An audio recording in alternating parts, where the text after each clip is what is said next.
اعوذ بکا من حمزۃ الشیاطین بسم اللہ الرحمن الرحیم وَإِذَا سَأَلَكَ عِبَادِي عَنِّي فَإِنِّي قَرِيبٌ۔ یہ آیت مبارکہ سورہ البقرہ آیت نمبر 186 یعنی 2/186۔ اس کا عمومی ترجمہ کچھ ایسا ہے کہ کوئی بھی پکارنے والا جب مجھے پکارتا ہے، اللہ رب العالمین کا حکم ہے کہ کوئی بھی جب مجھے پکارتا ہے تو میں اس کو قریب سے ہی اس کا جواب دیتا ہوں، ہر پکار سنتا ہوں اور ہر پکارنے والے کی ہر پکار کو سنتا ہوں اور اس کو انصاف فراہم کرتا ہوں۔ اور اسی طرح ایک آیت میں کہا گیا کہ وَحَبْلِ الْوَرِيدِ، میں تمہاری شارک سے بھی قریب ہوں۔ اسی طرح کہا گیا کہ اللہ لا الہ الا هو الحی القیوم لا تأخذہ سنۃ ولا نوم۔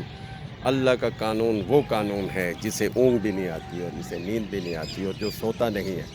انسانی قوانین اور انسان جن سے تقوی رکھا جاتا ہے وہ سو بھی جاتے ہیں اور غافل بھی ہو جاتے ہیں، مگر اللہ کا قانون کسی بھی انسان سے غفلت نہیں برتتا بلکہ ہر وقت وہ حاضر ہے۔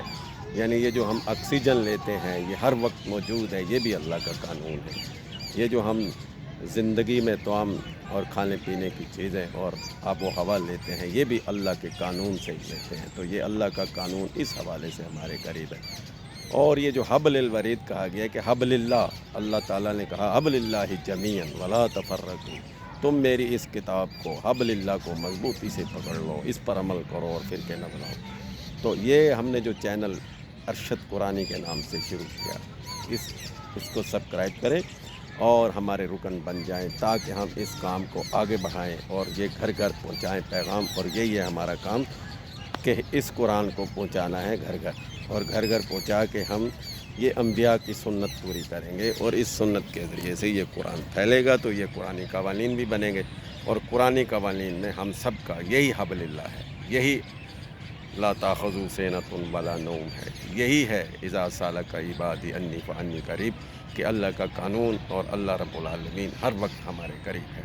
تو ہمیں اللہ کی اس کتاب کو کھولنا ہے اور اس کے مطابق اس کی پیروی کرنی ہے۔ تو اس کی پیروی کرنے والے یہ اس کے صوم اور صلات کے پابند ہیں، اس میں جو کام روکنے والے ہیں وہ صوم ہیں، اس میں جو کام کرنے والے ہیں وہ صلات ہیں۔ تو صوم اور صلات کا پابند ہونا ہے، اور صوم و صلات کے وہ لوگ پابند ہوتے ہیں جو اس کی آگے پرورش کرتے ہیں، یعنی عطائے زکوٰۃ کرتے ہیں۔ تو پرورش کا مقصد ہے زکوٰۃ، اور صوم اور صلات کا مطلب ہے کہ ہر وہ کام کرنے والا اور ہر وہ کام جو چھوڑنے والا وہ صوم و صلات کا پابند ہے۔ تو ہمیں قرآن کے مطابق اپنے آپ کو ڈھالنا ہے، قرآن کے مطابق زندگی گزارنا ہے، اور قرآن ہی ہے ہمارا منشور، قرآن لوگوں میں پیش کرنا ہے اور قرآن کے مطابق ہی اپنے آپ کو ڈھال کے زندگی گزارنی ہے۔